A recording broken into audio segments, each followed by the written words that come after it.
Flight attendant James Peterson's hands trembled as security escorted him through the terminal. 15 years of perfect service destroyed in one flight. Behind him, Dr. Maya Washington, CEO of Phoenix Medical Technologies, watched coldly. Just yesterday, he'd served her spoiled food in first class, laughing with colleagues about the diversity hire who couldn't possibly own a billion-dollar company. Now, his entire crew was terminated, careers ruined. But James didn't know this. It was just the beginning. Within 24 hours, he would discover Maya Washington wasn't just a powerful CEO. She was his new landlord. What dark fate awaits those who underestimate people based on the color of their skin? Before we begin this shocking story, let me know where you're watching from. If you believe in justice and equal treatment for everyone regardless of race, hit that like button and subscribe to stay updated on more true stories that expose the reality many people face every day. Dr. Maya Washington tapped her burgundy Louboutin heels against the polished floor of O'Hare International Airport, checking her Patek Philippe watch for the third time in 5 minutes. As the CEO of Phoenix Medical Technologies, a company now valued at $3.2 billion, every second of her day was meticulously scheduled. This flight to Boston wasn't just another business trip. It was the culmination of 7 years of relentless work, sleepless nights, and countless doors slammed in her face. The Westfield merger would revolutionize affordable healthcare in America, bringing cutting-edge medical devices to communities that had been overlooked for generations. Maya straightened her tailored navy suit, a power move she had learned early in her career. The daughter of Haitian immigrants who had sacrificed everything for her education, Maya carried their dreams on her shoulders. Her father had driven taxis 18 hours a day while her mother cleaned hotel rooms, both working multiple jobs so Maya could attend the best schools. "Education is the one thing they can never take from you," her father would say. Those words had become her mantra. Through Harvard Medical School, and later when she founded Phoenix from her tiny apartment kitchen table, her phone buzzed with a message from Kimberly, her chief of staff. "Board members confirmed for tomorrow. Westfield seems nervous. You've got this." Maya allowed herself a brief smile. Westfield should be nervous. Their outdated business model charged 10 times what was necessary for life-saving devices. Phoenix's innovative manufacturing process would slash those prices without sacrificing quality, but corporate dinosaurs didn't go extinct without a fight.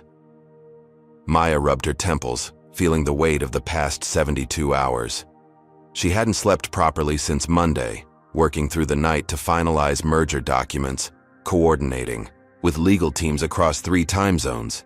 For once, she had splurged on a first-class ticket. "Just this once," she told Kimberly, "I need to arrive fresh." Though Maya could easily afford luxury travel, she typically flew economy, directing company funds toward research instead. Her personal motto remained unchanged from her humble beginnings: "Excellence requires sacrifice." "Dr. Washington," Kimberly rushed toward her, tablet in hand. Final projections came in. The merger will make our cardio stent available in 87% more hospitals, including 23 in predominantly Black and Latino communities that currently have no access to this technology. Maya nodded, feeling a familiar warmth spread through her chest. This was why she pushed herself so hard. While competitors prioritized wealthy hospitals and insurance networks, Phoenix focused on medical equity. Her own grandmother had died from a treatable heart condition because the local hospital couldn't afford the newest equipment. "Not on my watch," Maya whispered to herself, a promise she renewed daily. The boarding announcement for her flight crackled over the speakers. Maya gathered her carry-on, containing the final merger paperwork and her lucky pen, a graduation gift from her parents. As she approached the jet bridge, she felt the familiar stares. Even in her expensive suit, with her Harvard MBA and billions in corporate valuation, people still did a double take when they saw a Black woman walking confidently toward first class. She had grown accustomed to it over the years, the subtle widening of eyes, the quick glances at her boarding pass, the assumptions that she must be lost. "Have a wonderful flight, Dr. Washington," Kimberly said, handing her a folder with additional research on Westfield's board members. "Remember, you deserve to rest before tomorrow." Maya smiled gratefully. Kimberly had been with her since the beginning, One of the few people who understood the additional weight Maya carried as a black woman in an industry dominated by white men. Every mistake was magnified, every success questioned.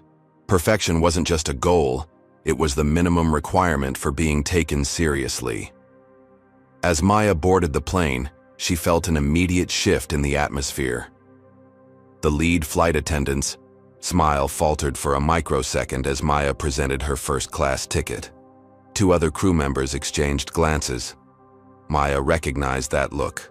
She had seen it countless times throughout her career. It was the look of people who had already decided who she was based solely on her appearance.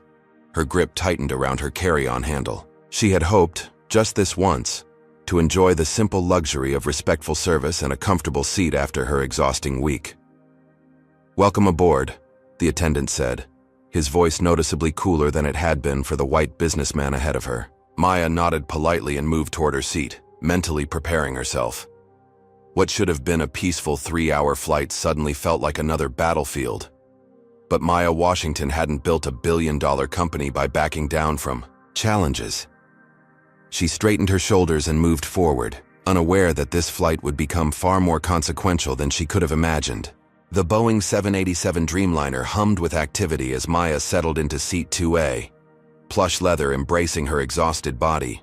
First class was nearly full, predominantly with older white men in tailored suits who barely glanced up from their devices as she passed. Maya placed her briefcase carefully under the seat in front of her, containing documents worth potentially billions in the healthcare industry. The overhead bin loomed above, and her carry-on was heavier than she had anticipated. "Excuse me," Maya called politely to flight attendant James Peterson, who was assisting an elderly white gentleman across the aisle with great enthusiasm. "Could I get some help with my bag?"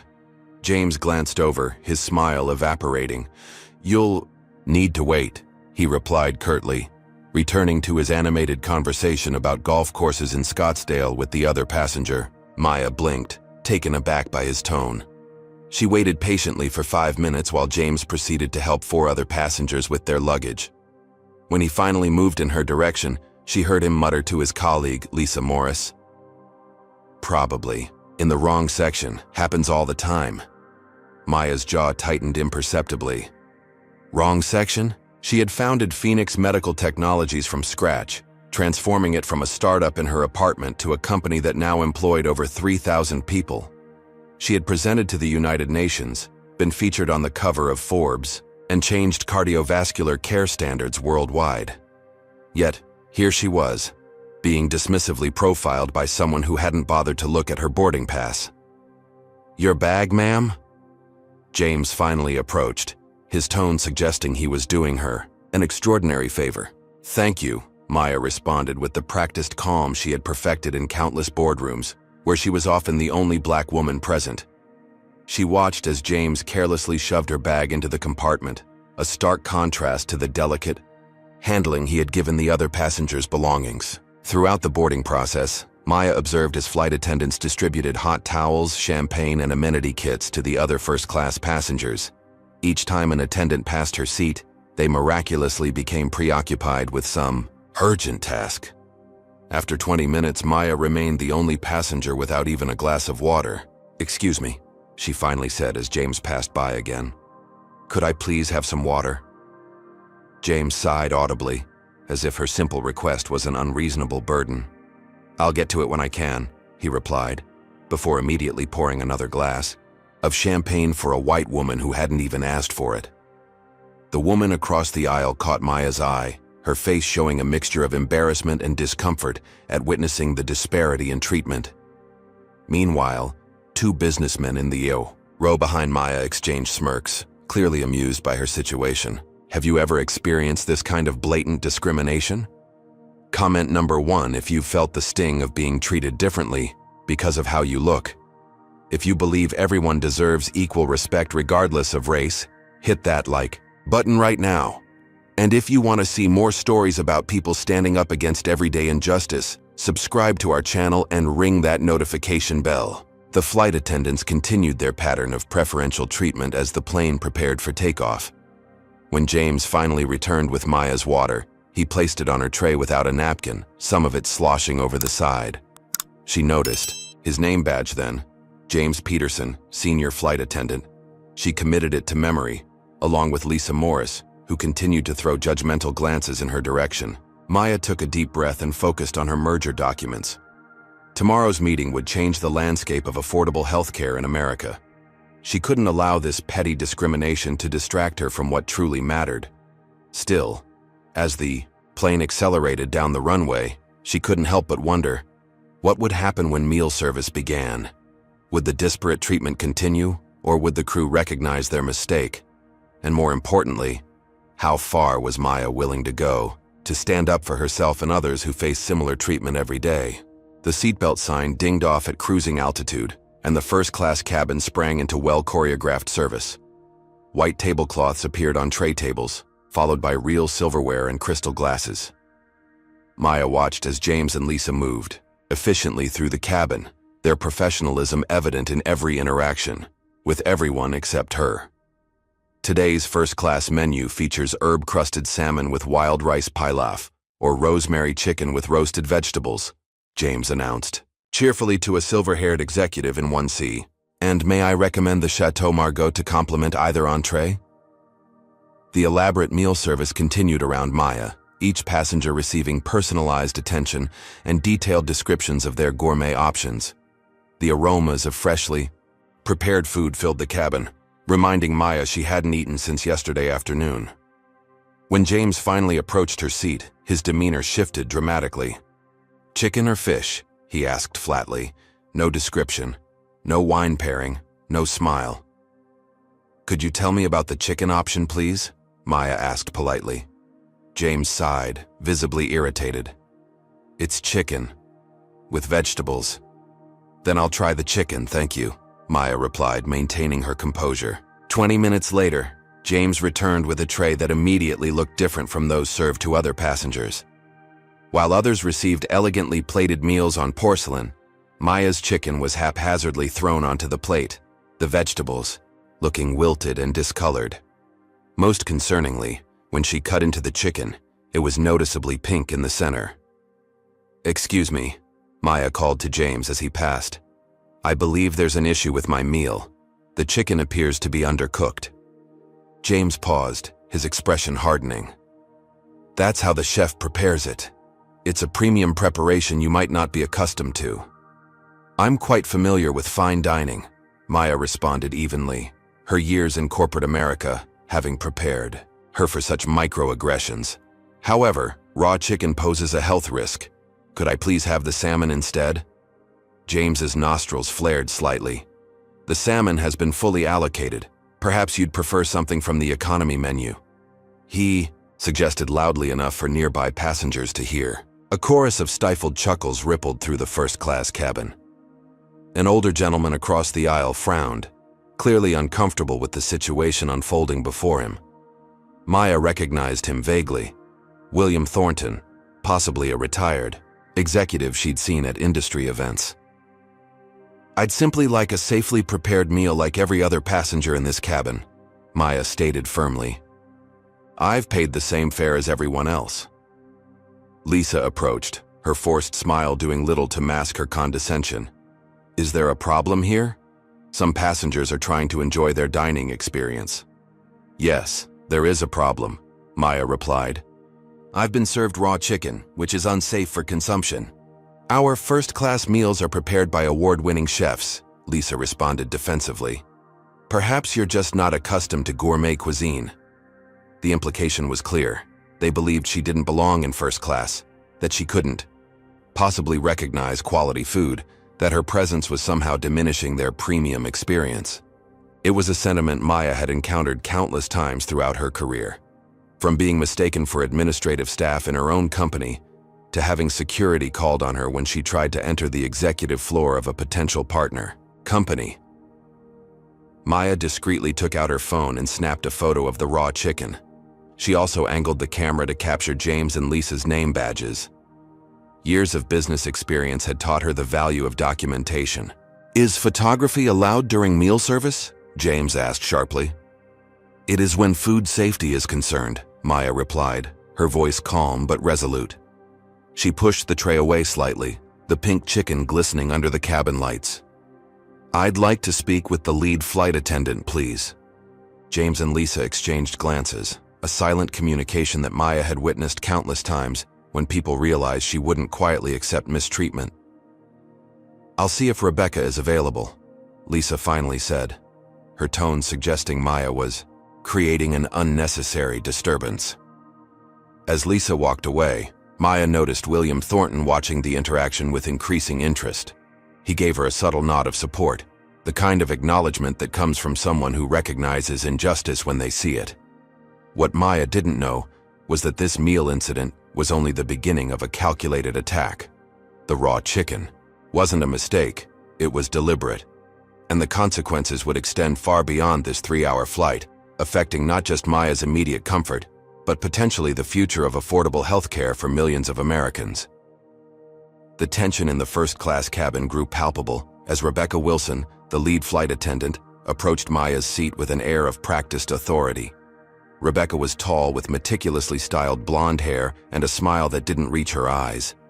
"I understand there's some confusion about our first-class meal service," Rebecca began, her tone suggesting Maya was the one confused, not the other way around.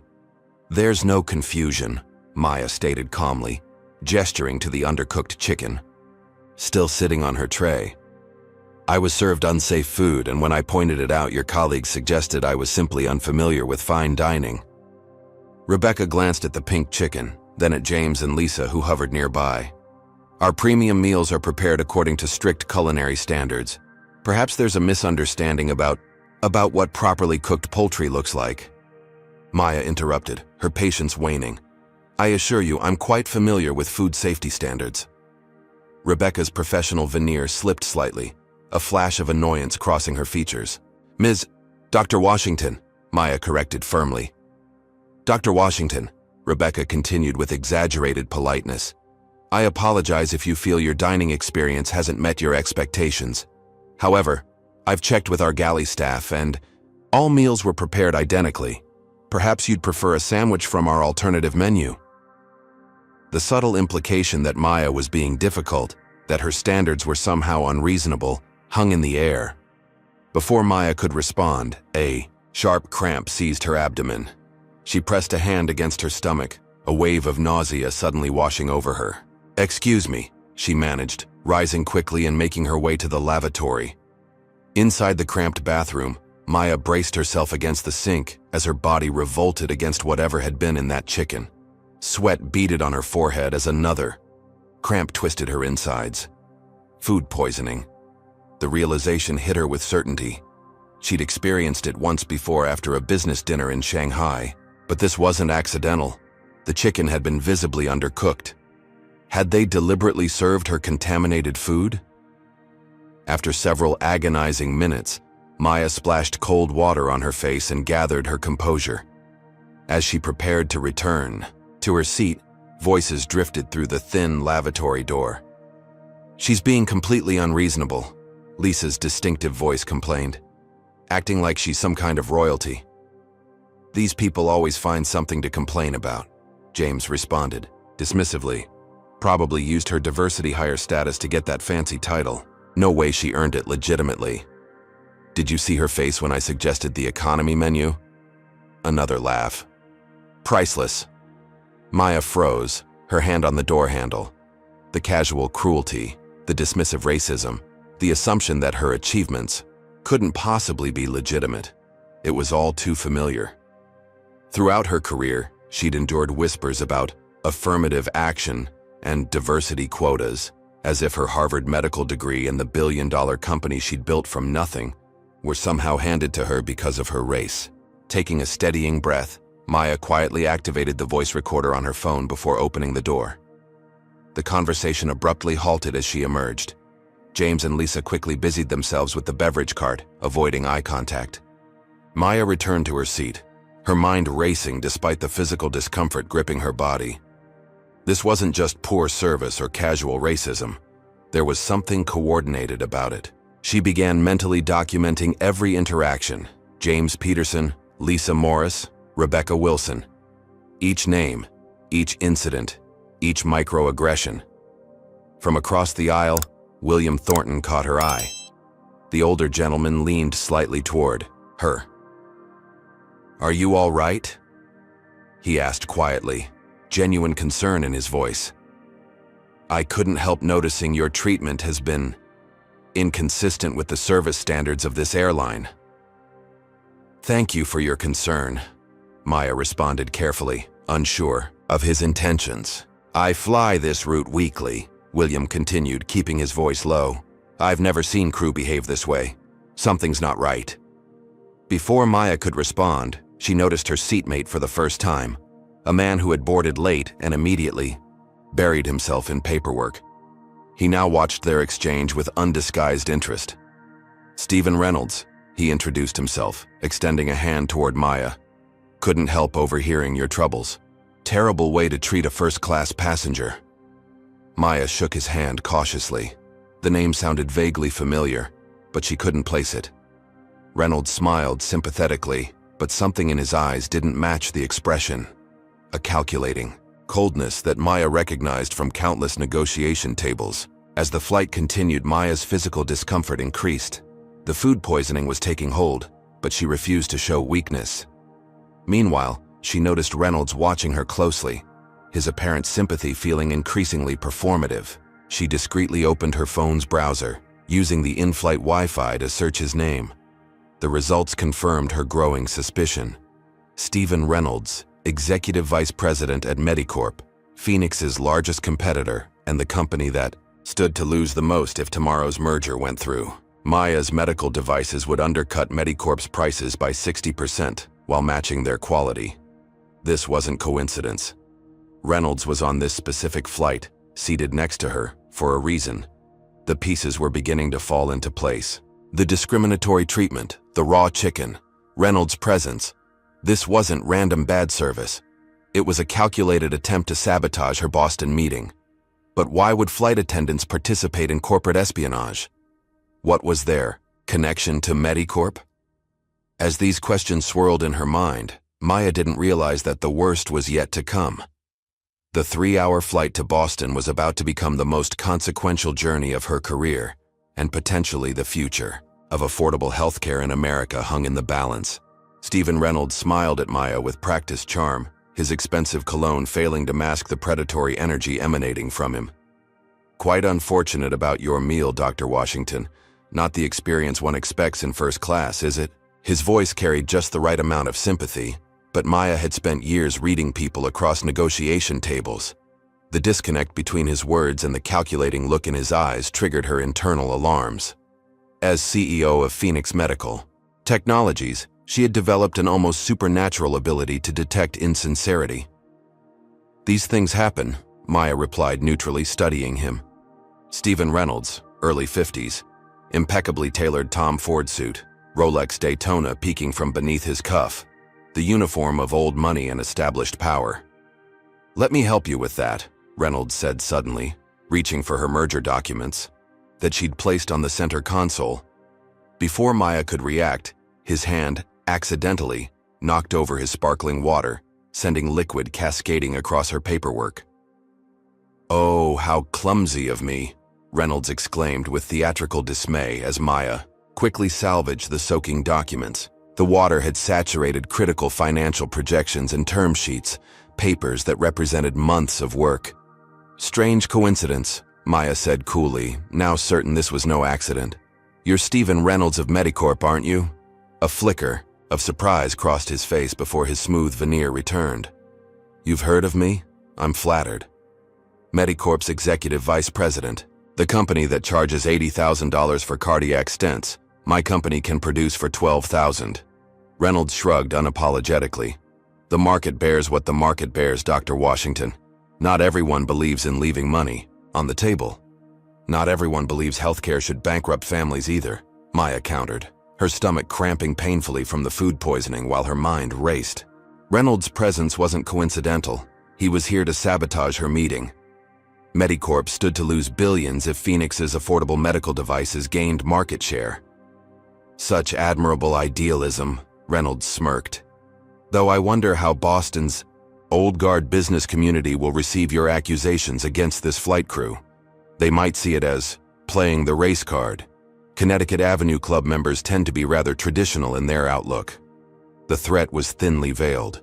The Connecticut Avenue Club was an exclusive business association where Maya's merger meeting would take place. Reynolds was implying that any complaint about racial discrimination would damage her credibility in Boston's conservative business circles. Interesting theory, Maya replied evenly, though her pulse quickened.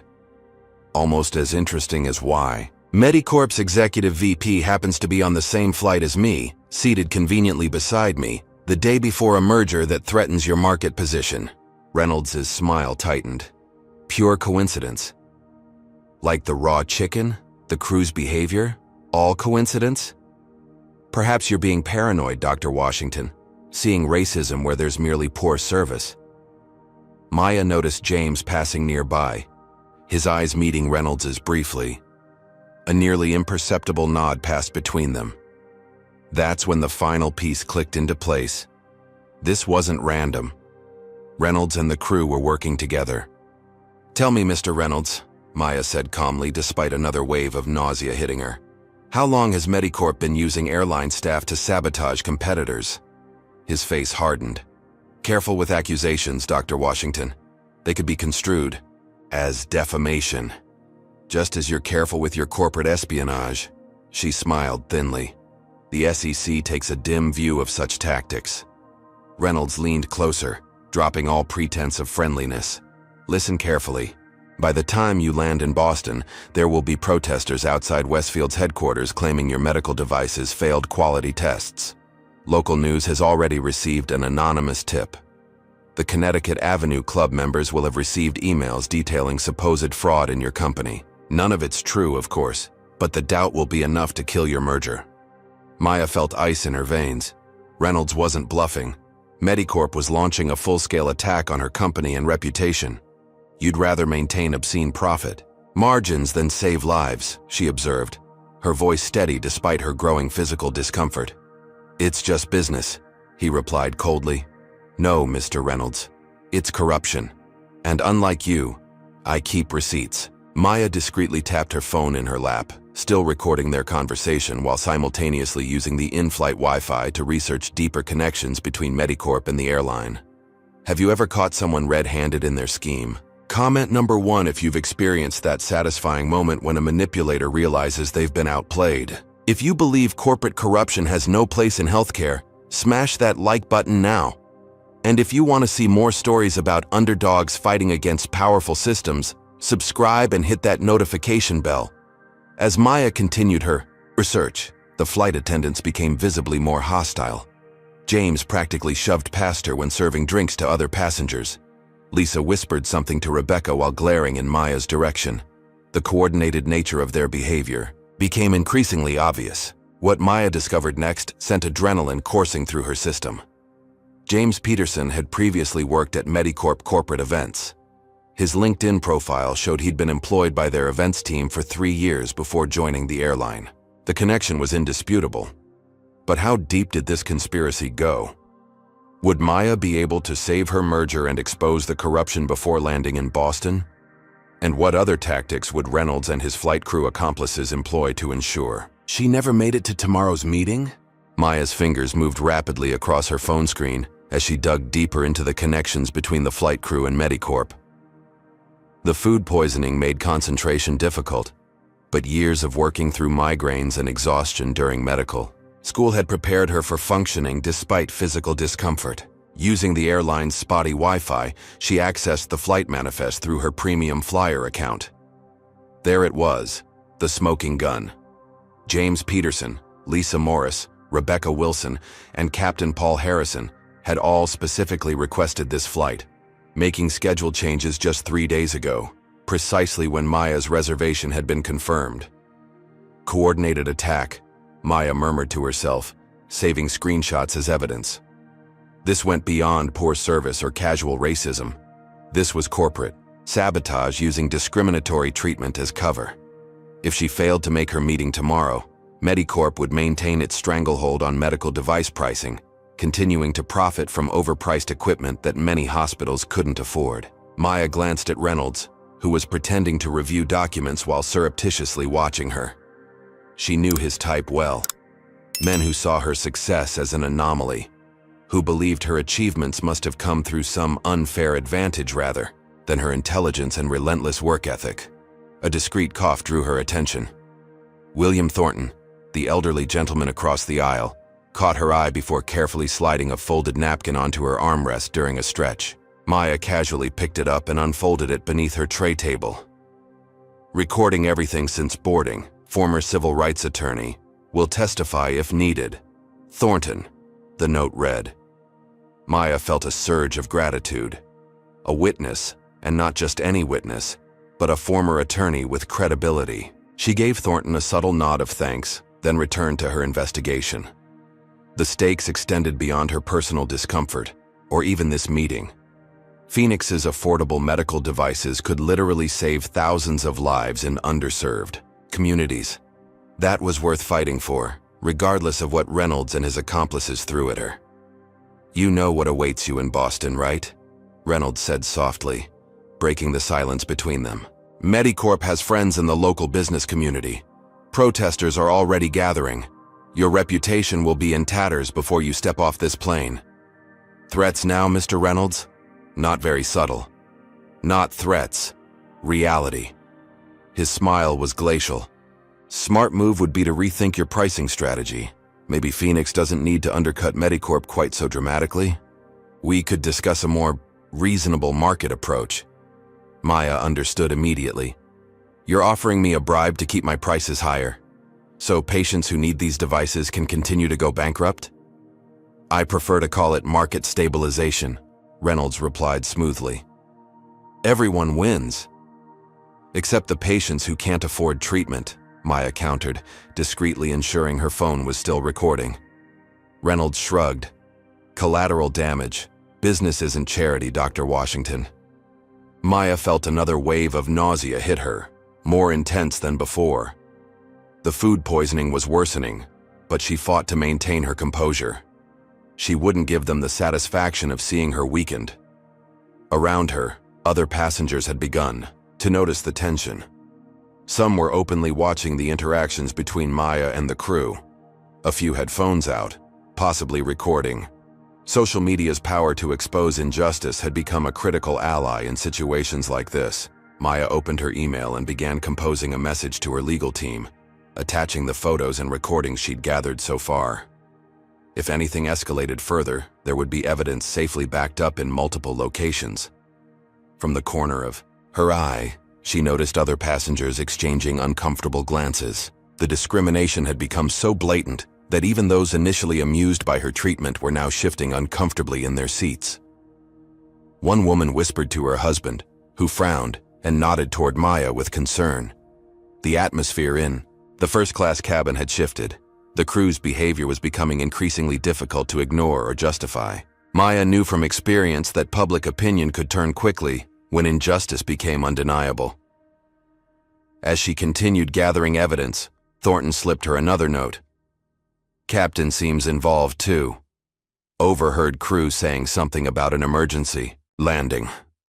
Maya's pulse quickened. An emergency landing would ensure she missed her meeting entirely. The lengths Medicorp was willing to go to protect their profit margins was staggering, but not surprising. Corporations like theirs viewed affordable healthcare as a threat, not a solution.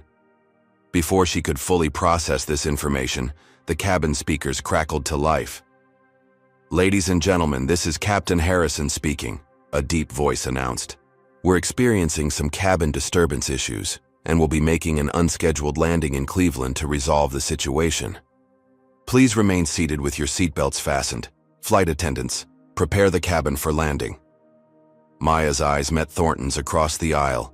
His slight head shake confirmed what she already knew. There was no legitimate disturbance. This was the next phase of their plan to prevent her from reaching Boston. As the plane began its descent toward Cleveland, Maya knew she needed to act quickly.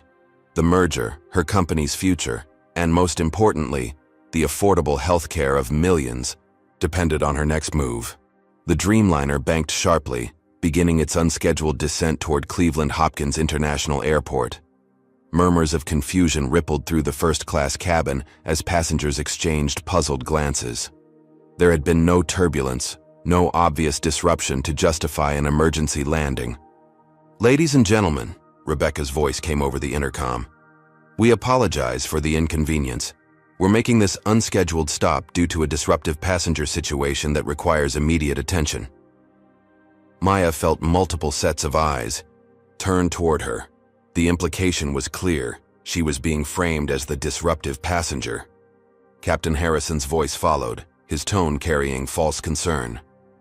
"We take the safety and comfort of all passengers very seriously and cannot allow disruptive behavior to continue. Local authorities will meet the aircraft upon arrival." The plan was becoming transparent. Delay Maya by forcing her off the plane in Cleveland, possibly have her detained on false accusations, ensuring she'd miss tomorrow's critical merger meeting. Meanwhile, Reynolds would arrive in Boston unimpeded, free to spread his manufactured rumors about Phoenix Medical. "This is outrageous," William Thornton stated loudly, no longer bothering to keep his voice down. "There has been absolutely no disruption on this flight except the deplorable service provided to Dr. Washington." A businessman 2 rows ahead turned around. "He's right, I've been watching. The only disruption has been from the crew." James approached Maya's seat, his expression a mask of rehearsed concern.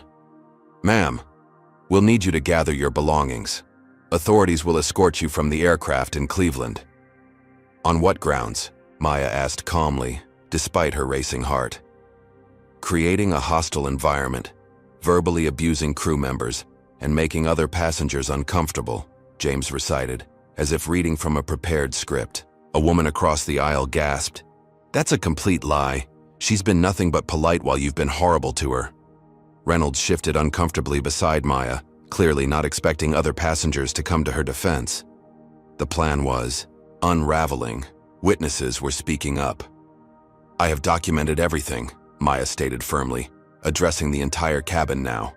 "The discriminatory service, the raw chicken served only to me, the accidental water spill on my documents, and the coordinated effort between certain crew members and my business competitor seated beside me." She held up her phone, including recordings of conversations planning this emergency landing to prevent me from attending a business meeting that would make life-saving medical devices affordable for millions of Americans. Lisa rushed forward. "Recording crew members is against airline policy."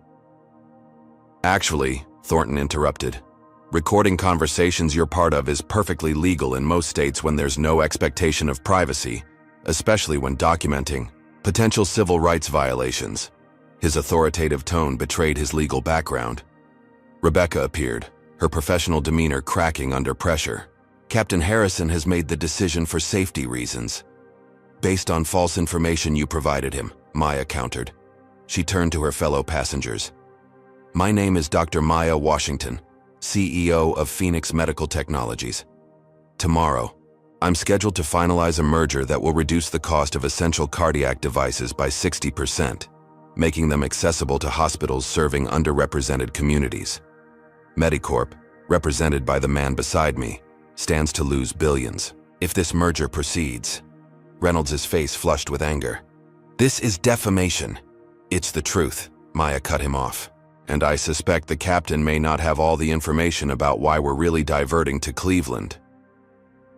Making a split-second decision, Maya reached for her phone and dialed a number. The food poisoning was making her dizzy, but this call could change everything. "Who are you calling?" James demanded. "Robert Campbell," Maya replied calmly, "the CEO of this airline. We serve on the National Medical Innovation Board together." The color drained from Rebecca's face. James and Lisa exchanged panicked looks. Maya put the phone on speaker as it connected.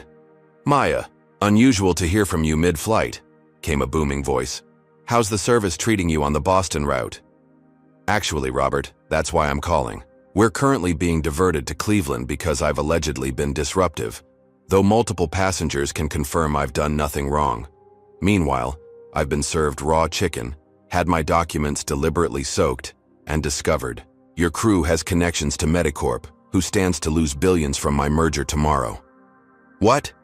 Campbell's voice thundered through the phone. Who's the cabin crew? Put the lead attendant on immediately. Rebecca's hands trembled as Maya held the phone toward her. This is Rebecca Wilson, sir. Rebecca, return to original flight plan immediately. Call Cleveland and abort landing.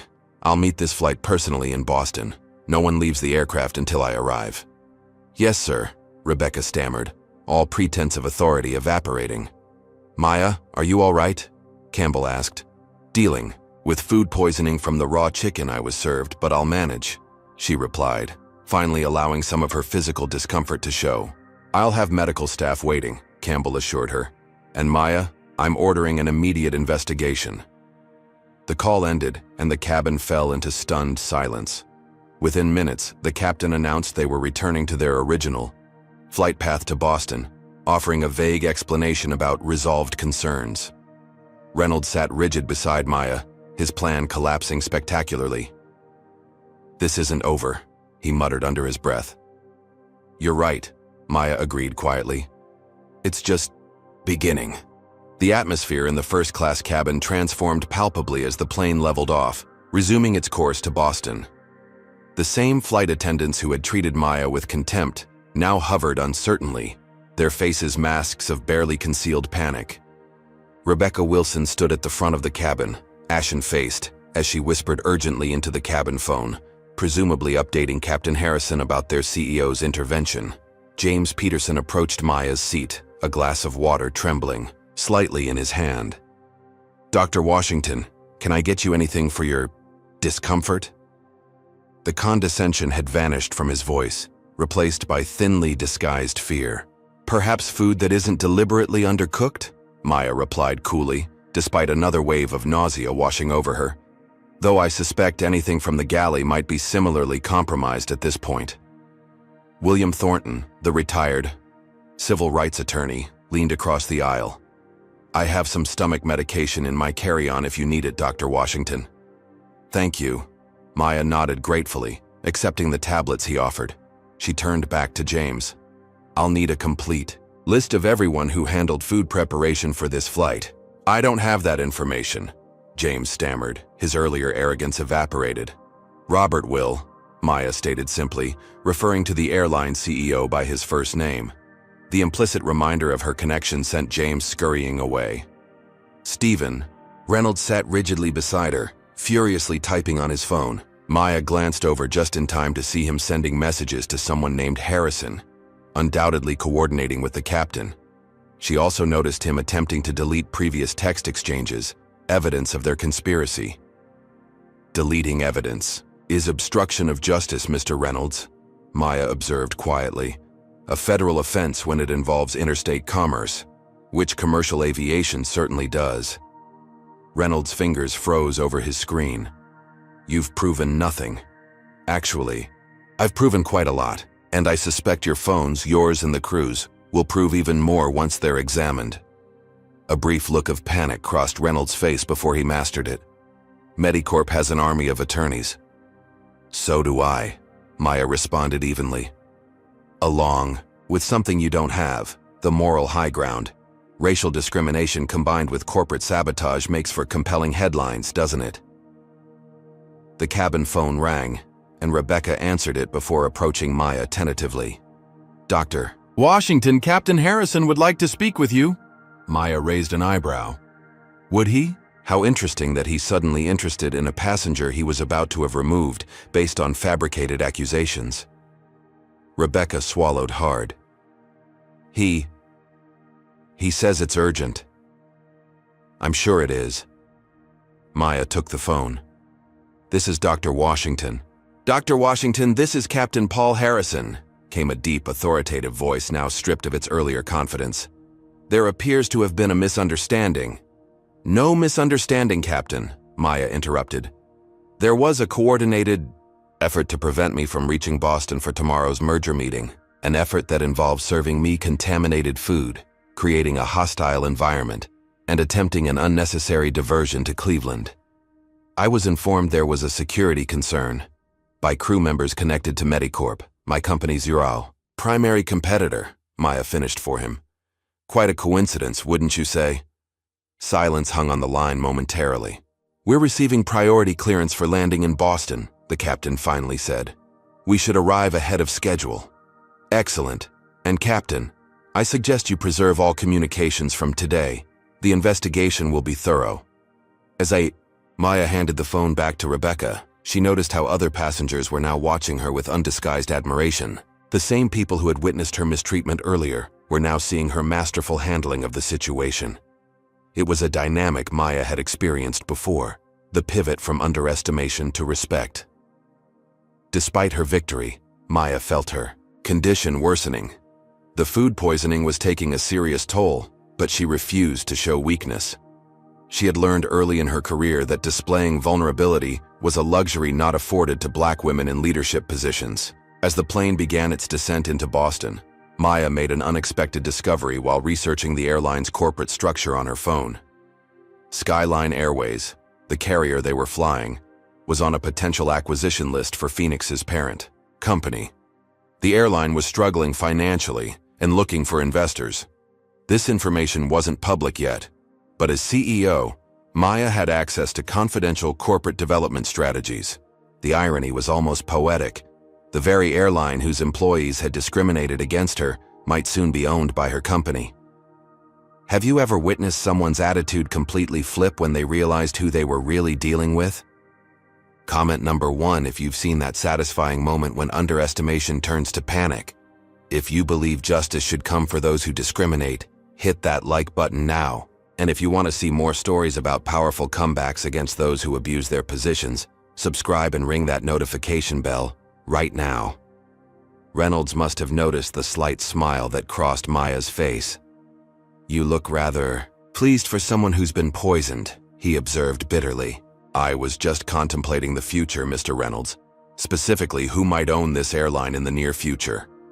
A flash of understanding crossed Reynolds' face.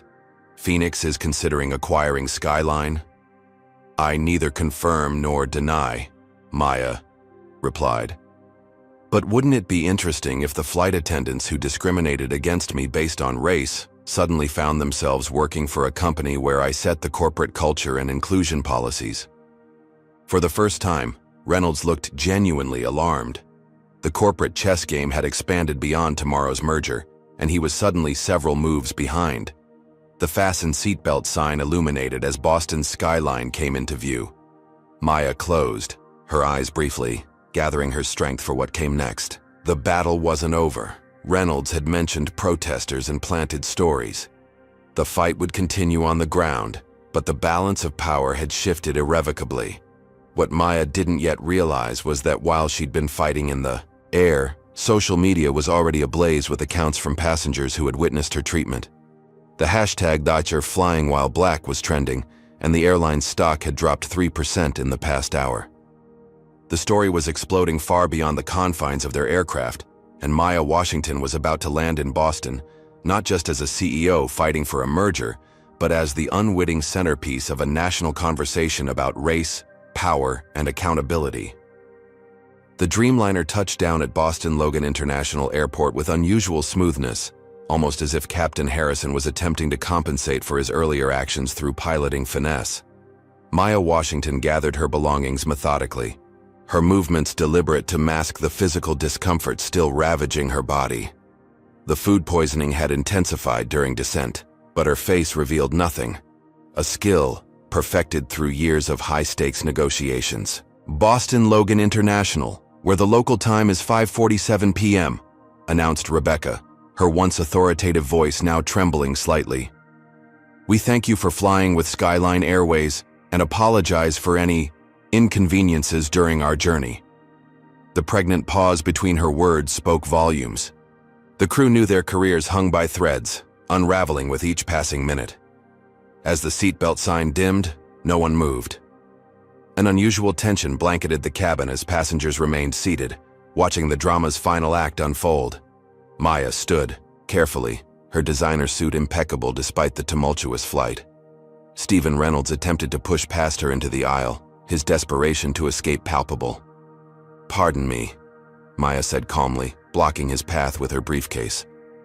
"I believe CEO Campbell requested everyone remain aboard until his arrival." Reynolds' face contorted with barely contained fury. You've made a powerful enemy today, Washington. Medicorp doesn't forgive. Threatening a competitor in front of witnesses? Bold strategy. Maya smiled thinly. Perhaps save your remaining dignity for the SEC investigation. Beyond the aircraft windows, an unusual welcoming committee assembled on the tarmac. A sleek black Suburban with Skyline Airways executive insignia had pulled alongside the jet bridge. Near it stood a medical team with equipment. Campbell had taken her food poisoning seriously. Dr. Washington, Rebecca approached hesitantly. On behalf of the crew, I want to express our sincere apologies for any misunderstandings. Misunderstandings? William Thornton interrupted from across the aisle. I've documented 17 separate discriminatory actions and what appears to be corporate espionage. Misunderstanding doesn't begin to cover criminal conspiracy. Rebecca's practiced apology crumbled. We were just following orders? Maya finished for her. Fascinating how that defense never holds up in court. The aircraft door opened, revealing Robert Campbell, a silver-haired executive with commanding presence. Behind him stood four serious-looking individuals in dark suits, Skyline's head of corporate security and legal team. Maya, Campbell, moved directly to her, genuine concern etching his features. Our medical team is ready. How severe is your condition? Manageable, Maya replied, though the beads of sweat on her forehead suggested otherwise. The merger takes priority over my comfort. Campbell nodded, understanding the weight of tomorrow's meeting. We've arranged direct transport to Massachusetts General for treatment while maintaining your schedule.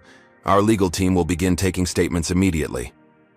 His gaze hardened as it swept over the flight crew.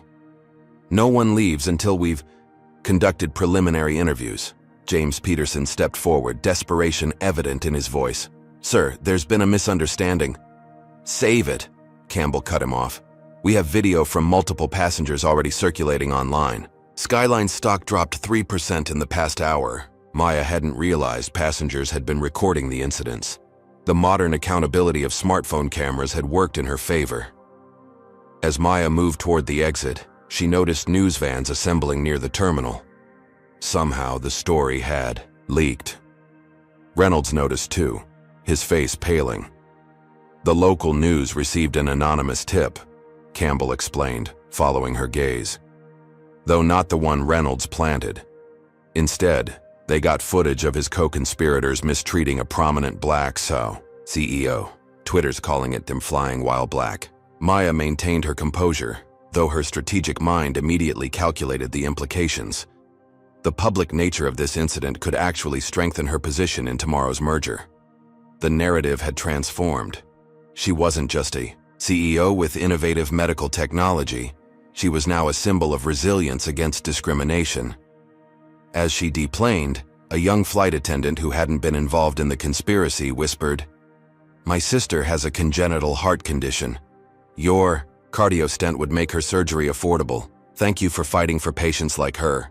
The simple comment reminded Maya what was truly at stake, not her comfort or even the vindication against discrimination, but accessible healthcare for countless patients. Medical personnel approached with a wheelchair, but Maya politely declined. "I'll walk," she stated firmly, unwilling to display vulnerability with cameras potentially present. The team compromised by walking alongside her, ready to intervene if necessary. In the terminal, William Thornton handed her his business card. "I've already briefed my former partners at Justice Department's Civil Rights Division. They're very interested in the intersection of racial discrimination and corporate espionage." "Thank you," Maya said sincerely, recognizing the powerful ally she'd found. As Maya walked through the terminal toward her transportation, she noticed Reynolds, being detained by airport security near the baggage claim. He was gesticulating wildly, his corporate armor crumbling as he faced consequences perhaps for the first time in his privileged career. The smear campaign he'd promised was already backfiring. Instead of protesters against Phoenix Medical, a small group of activists had assembled with hastily made signs supporting Maya and condemning discrimination. The narrative had completely flipped. Maya's phone buzzed with a message from Kimberly. Merger board members saw the viral videos. "They're outraged on your behalf. Westfield CEO called personally to express support. Negotiations now tilted in our favor. Despite the physical pain still coursing through her system, Maya allowed herself a moment of satisfaction. Reynolds had unwittingly strengthened her position rather than weakening it. The merger would proceed, medical devices would become affordable, and in the process, a powerful spotlight now shone on discrimination that too often remained in the shadows. But as the Suburban whisked her toward the hospital, Maya knew this fight was far from over. Reynolds's threats weren't empty. Medicorp would retaliate. And while this battle appeared won, corporate warfare had many fronts. She needed to gather her strength for the challenges still ahead. Massachusetts General Hospital's VIP wing operated with the quiet efficiency of a luxury hotel. Maya Washington sat propped up in a private room, an IV delivering fluids and medication to counteract the food poisoning. Despite doctors' recommendations for overnight observation, she insisted on attending to business matters. A makeshift command center had formed around her hospital bed, laptops open, phones buzzing, and her core team assembled via secure video conference. The lab results confirmed salmonella contamination in the chicken sample you preserved, Dr. Elaine Chen reported, reviewing the expedited test results. The bacterial count suggests deliberate mishandling. It wasn't just undercooked, it appears to have been stored improperly before cooking. Maya nodded, processing this confirmation of what she'd already suspected. The evidence of intentional food tampering elevated the case from civil to criminal territory. Our social media monitoring shows Chum flying while black trending nationally, reported Devin Williams, Phoenix's communications director, joining via video. Medicorp is attempting countermeasures, claiming you're exploiting racial tensions to distract from quality concerns with Phoenix devices. On a wall-mounted screen, Medicorp's hastily issued press release glowed. While racial discrimination has no place in America, we caution against accepting unproven allegations from competitors seeking to deflect attention from serious questions about device safety. Desperation tactics, Maya observed. How's the public responding? Overwhelmingly in your favor, Devin replied. Passenger videos show clear discrimination. Several medical associations have issued statements supporting Phoenix's safety record. Medicorp's counter-narrative isn't gaining traction. The hospital room door opened as Kimberly arrived, tablet in hand. The Westfield board is requesting to move tomorrow's merger meeting forward to 9 a.m. instead of 2 p.m. They're concerned about Medicorp's interference attempts and want to finalize terms sooner. Maya smiled slightly. The accelerated timeline indicated Westfield's eagerness to close the deal, a significant negotiating advantage. Accept the new time, and inform them I'll be bringing additional counsel specializing in corporate espionage cases. On another screen, Phoenix's legal team provided updates on the rapidly expanding investigation. We've obtained preliminary warrants for electronic communications between Reynolds and the flight crew, Sandra Lopez, chief counsel, explained. Initial findings show James Peterson worked for Medicorp's events team for 3 years. More concerning, Reynolds' property management company, Ascendant Holdings, owns the apartment complex where Peterson, Morris, and Wilson all reside. He's their landlord? Maya asked, the connection now crystal clear. Exactly. Reynolds had leverage over them beyond just corporate connections. We're exploring whether rent concessions or other financial incentives were offered. The complexity of Reynolds' scheme was impressive, if morally reprehensible. He had orchestrated multi-layered pressure on the crew, combining financial incentives with the implicit racial bias he assumed would make them receptive to targeting a black passenger. Maya's phone chimed with an emergency alert. A breaking news notification displayed. Medicorp executive accused of orchestrating racial discrimination and corporate sabotage. Simultaneously, her email pinged with a message from an unfamiliar address. The subject line read, "Footage you should see." Maya opened it cautiously, wary of digital threats. The attached video showed Reynolds in Logan Airport's first-class lounge before their flight, huddled with James Peterson and Rebecca Wilson. Though the security footage lacked audio, the body language clearly indicated conspiracy. Reynolds passed what appeared to be envelopes to both crew members.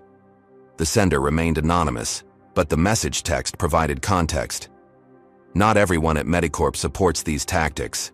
Some of us still have conscience. More evidence available if needed. Internal dissent at Medicorp. Another unexpected advantage. Maya forwarded the footage to her legal team for authentication and potential use in legal proceedings. Despite the mounting evidence in her favor, Maya felt her strategic mind analyzing potential vulnerabilities. Reynolds wouldn't surrender without deploying every weapon in his arsenal. The merger meeting still presented risks, particularly if board members harbored hidden biases or Medicorp had planted doubts through back channels. "What's the status of the Boston press coverage?" Maya asked, considering public perception's impact on tomorrow's negotiations. "Mixed," Devon replied. "Most outlets are reporting on the discrimination angle, but the Boston Business Chronicle published a piece questioning whether the incident was being leveraged opportunistically to secure favorable merger terms." Reynolds has connections at the Chronicle, Kimberly noted. The publisher belongs to the same country club. The old network still held influence, especially in Boston's traditional business community. Maya needed to counter not just Reynolds' overt attacks, but also the subtle undermining through established relationships. As the team continued strategizing, Maya's phone rang. Robert Campbell again. She put him on speaker. "Maya, we've completed preliminary interviews with the crew," Campbell reported, his voice grave. "They've admitted Reynolds promised them promotions to first-class international routes if they helped create difficulties for you. They claim they didn't know about the contaminated food, but Peterson's text messages suggest otherwise." "What's their status?" Maya asked. "Suspended pending termination proceedings. The airline has a zero-tolerance policy for discrimination. But there's something else you should know." Campbell paused. "We've discovered Reynolds has significant real estate holdings in Boston, including the apartment complex where most of our Boston-based crew lives. The pattern expanded beyond the flight crew to potentially include local Skyline staff, a disturbing escalation of Reynolds' influence. One more thing," Campbell added. "Our acquisition team flagged an unusual stock movement pattern.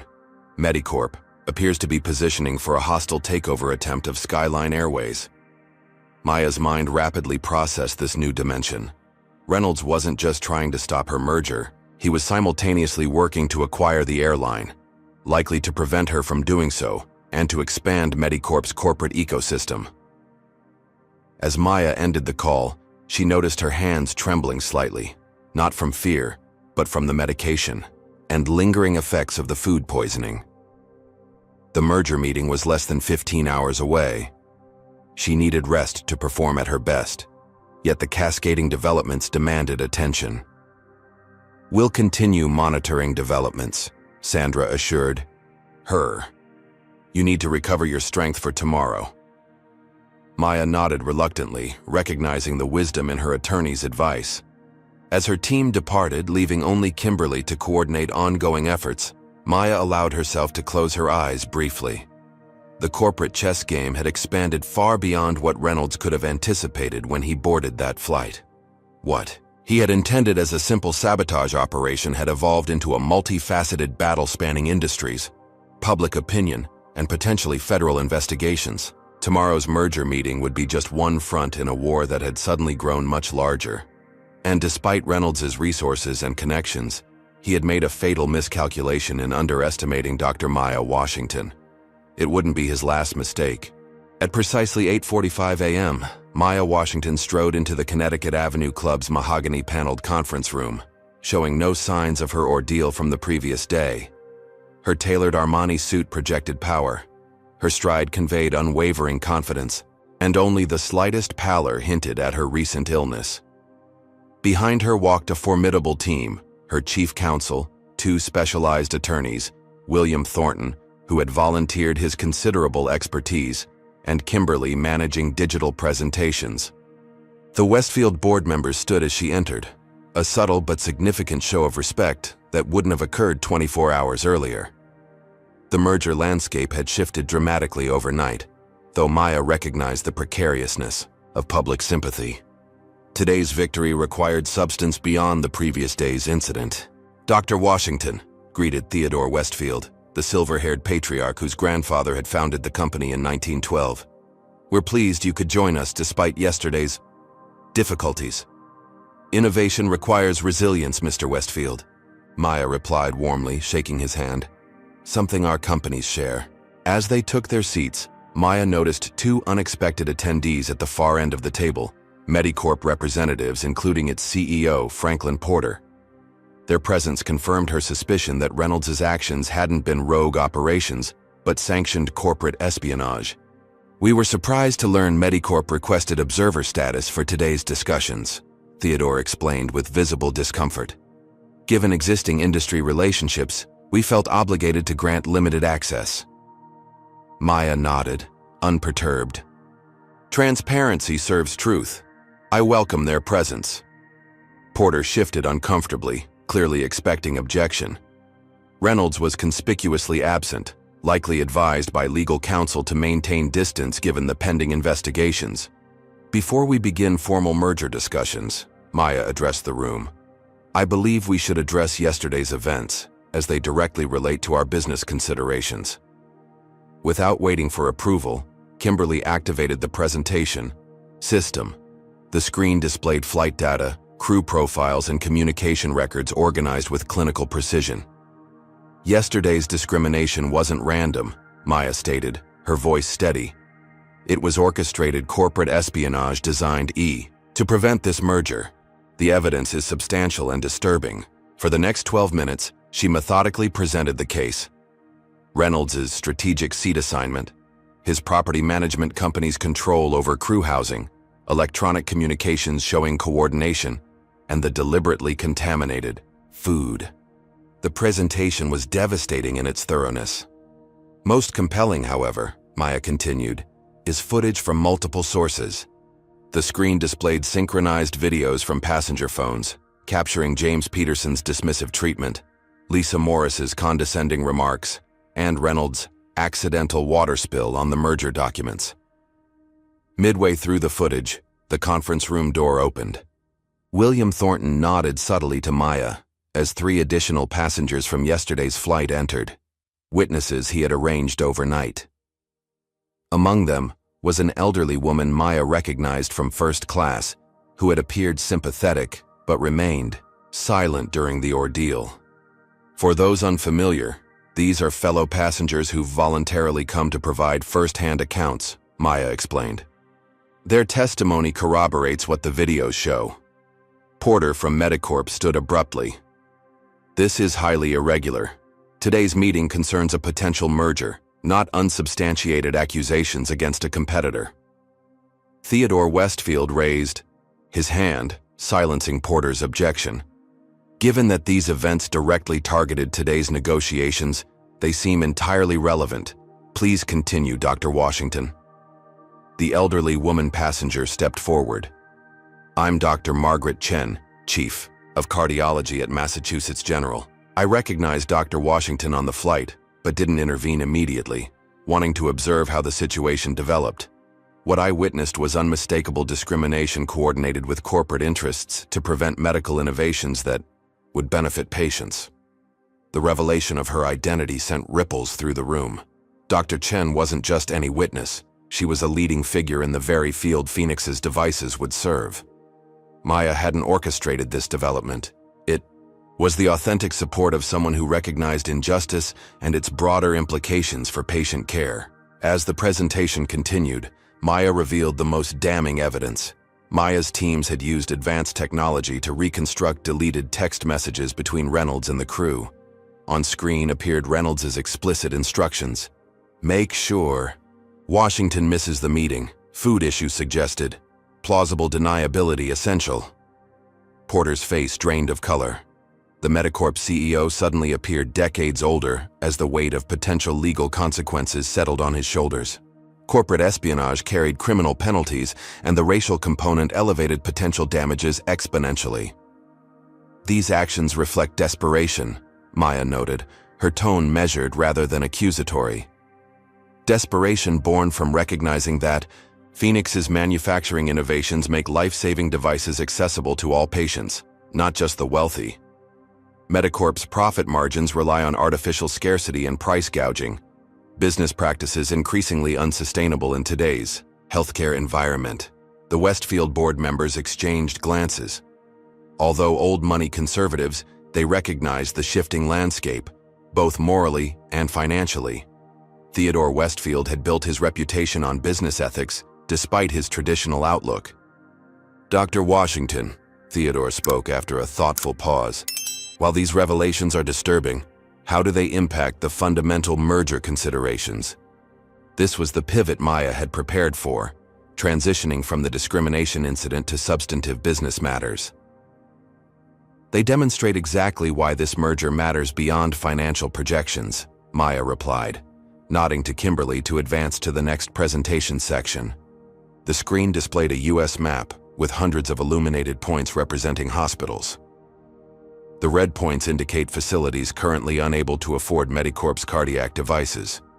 The green shows hospitals that could provide these treatments, at Phoenix's price point. The visual transformation was dramatic, nearly 70% of the map changing from red to green, particularly in rural and underserved urban areas. "This isn't just business. It's about who lives and who dies based on geography and wealth," Maya stated plainly. "Yesterday's discrimination against me personally reflects the same systemic problem: arbitrary barriers based on factors beyond individual control." For the next hour, Maya led a comprehensive presentation on merger synergies, manufacturing efficiencies, and market projections.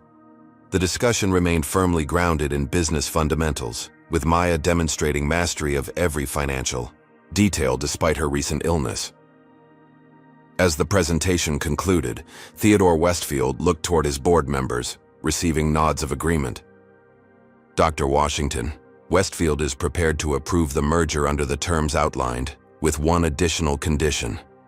Maya waited, expression neutral despite her internal celebration.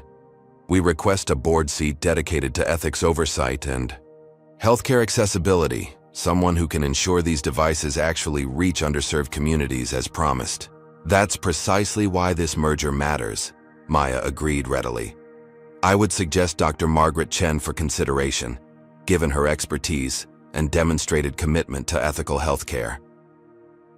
The elderly woman who had witnessed the discrimination and volunteered her testimony smiled slightly, recognizing the elegance of Maya's strategic thinking. Theodore extended his hand.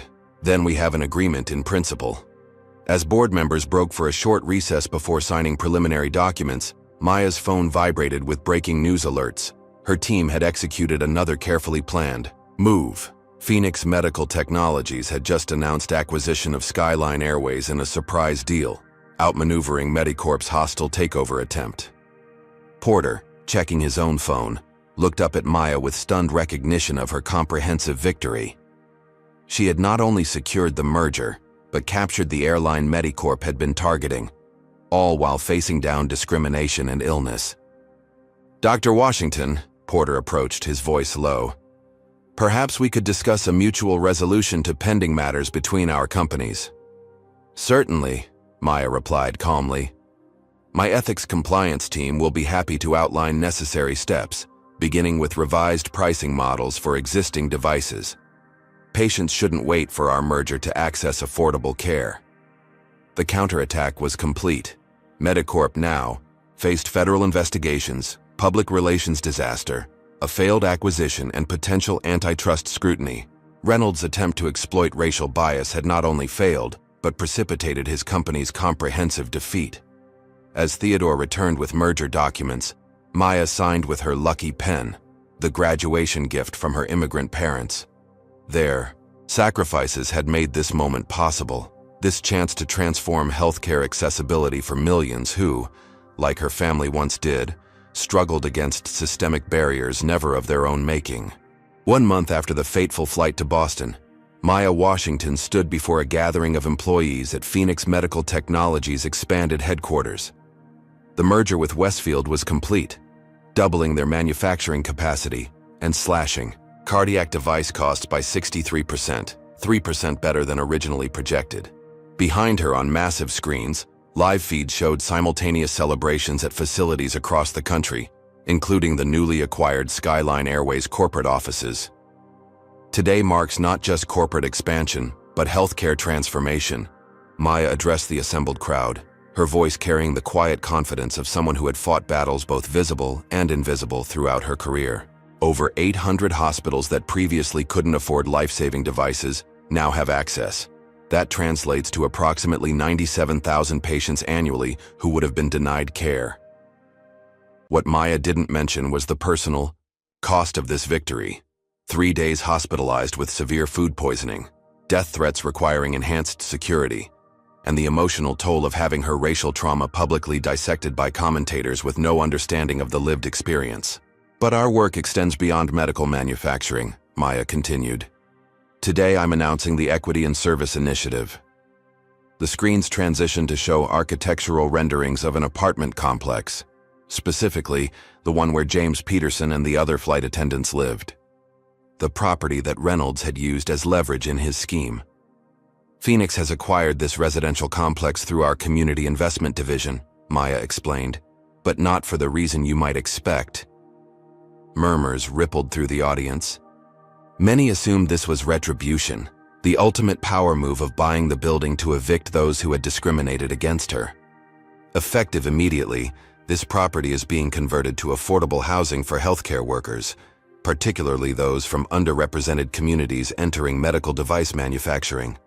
The current residents, including the former flight crew members, will not be evicted. Surprised expressions appeared throughout the room. This wasn't the vengeful response many had anticipated. Discrimination thrives in systems designed to perpetuate power imbalances, Maya noted. Breaking that cycle requires changing systems, not just punishing individuals. What Maya didn't reveal publicly was that James Peterson had sent a handwritten letter of profound apology, acknowledging how he had allowed implicit bias and financial pressure to overcome his better judgment. Unlike the other crew members who hired attorneys and denied responsibility, Peterson had demonstrated genuine remorse. After the announcement, Maya retreated to her office where William Thornton waited. The retired civil rights attorney had become an unexpected ally and friend through this ordeal. Surprising choice not to evict them, Thornton observed, though his smile suggested approval.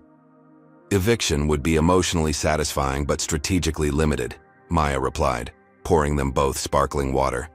This approach generates more substantive change. Besides, one of them might actually learn something. Thornton nodded thoughtfully. Speaking of learning, the Justice Department called. The discrimination case is proceeding with additional charges of corporate espionage. They're particularly interested in the evidence of deliberate food tampering. Maya accepted this update with measured satisfaction. The legal consequences would unfold without her direct involvement now, as proper systems took over. And Medicorp? She inquired. Franklin Porter announced his early retirement this morning. The board is in emergency sessions discussing a complete leadership overhaul. Their stock dropped 17% since the incident. The corporate landscape had shifted dramatically. Reynolds had been terminated immediately after the Boston meeting, his reputation in tatters. Several board members had resigned as evidence of broader knowledge of his tactics emerged. The company now faced not just public relations disaster but serious regulatory scrutiny. And the healthcare impact? Maya asked, always returning to what truly mattered. Thornton smiled, understanding her priorities. Hospitals in 3 previously underserved districts have already scheduled their first cardiac procedures using Phoenix devices. A woman in Appalachia who waited 2 years for a procedure she couldn't afford is scheduled for surgery next Tuesday. This was the true victory. Not corporate acquisitions or stock valuations, but actual lives improved through accessible healthcare. Maya's phone buzzed with a notification. The specially designed app showed real-time tracking of Phoenix device deployments, a feature she had requested to maintain focus on patient impact rather than financial metrics. 212 devices deployed today, she noted with satisfaction. Her assistant appeared at the doorway. Dr. Washington, James Peterson is here for his interview. Thornton raised an eyebrow in surprise. You're hiring him? For our new corporate ethics and inclusion program, Maya confirmed. His perspective as someone who participated in discrimination, recognized his failure, and seeks redemption offers unique value. Redemptive justice rather than punitive, Thornton Sakain observed. Bold approach. The goal isn't punishment but transformation, Maya replied, straightening her jacket as she prepared to meet the man who had once served her poisoned food. Peterson will help develop anti-bias training for our partner companies, including airlines. His first-hand experience with how corporate pressure exploits implicit bias could prevent similar incidents. As Maya walked toward the conference room, she passed the wall displaying her company's mission statement. Healthcare is a human right, not a luxury. The words had guided her from the beginning, through medical school, through countless boardrooms, where she was the only black woman, through discrimination both subtle and blatant. James Peterson waited nervously, his once confident demeanor replaced with genuine humility. Seeing Maya, he stood awkwardly, unsure of proper protocol when facing someone you had wronged so profoundly. Dr. Washington, I don't deserve this opportunity, he began. This isn't about what you deserve, Maya replied candidly. It's about what serves the greater good. Your experience can help prevent others from making similar choices. That's valuable if you're truly committed to change. Peterson nodded solemnly. I am. I've spent weeks examining how I allowed bias I didn't even recognize to influence my actions, how I justified discrimination through the lens of financial pressure and corporate loyalty. Maya gestured for him to sit. Then let's discuss how that insight can create structural change. As they began the interview, Maya reflected on the journey from that first-class cabin to this moment. What Reynolds had intended as racial exploitation to protect corporate profits had instead accelerated healthcare equity, exposed discriminatory systems, and created opportunities for genuine transformation. The final irony came that evening. When Maya's assistant delivered a financial update, Phoenix's cardiac device had been selected for nationwide Medicare coverage, exponentially expanding accessibility.